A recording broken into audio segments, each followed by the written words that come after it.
go! Abalang araw! Ay, day off pala namin today. Samahan niyo kami ngayon sa aming date ng aking asawa. Bago ang lahat, syempre nagpagas kami at nagpa-tire check.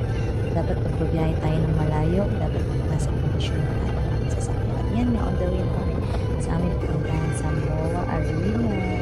Hinatid muna namin ng aming baby girl sa kanyang mamala at sa kanyang channel para naman makapag-solo-solo kami ng aming driver, diba? Napaka-chill ng drive. So, ayan, chika-chika muna kami sa biyahe. Mga 45 hours din yata kami na biyahe, nakakainip. At syempre, habang nagsichika-chika, dumaan na kami sa Skyway para mabilis, para di kami traffic. Kahit 7 p.m. pa naman ang schedule, mahirap na baka malate. Sound trip muna.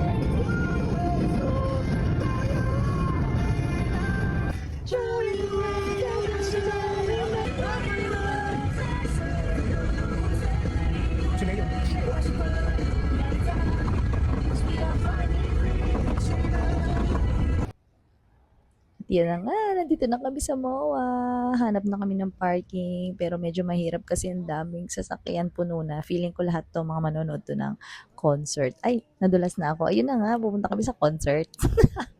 So, part 1 pa lang ito. So, yun, nag-ikot-ikot muna kami sa MOA. At syempre, ang target namin ay yung mga coffee shop. At since as a cafe owner, so yan. So, dapat fun rin tayo ng mga ibang coffee shop. So, yan, naglaway ako sa mga tinapay. O, di ba? Ang sasarap. Sana soon, ganyan na din kasasarap ang mga tinapay natin. No? Ayan, umorder lang ako ng Spanish latte as usual and tinikman namin yung dalawang breads. Super hanga-hanga talaga ako sa mga ganitong business. Naisip ko talaga na malayo-malayo pa kami sa katotohanan. Spanish latte for my driver.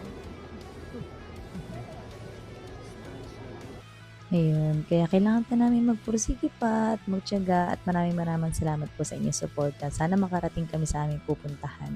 Salamat po, bye!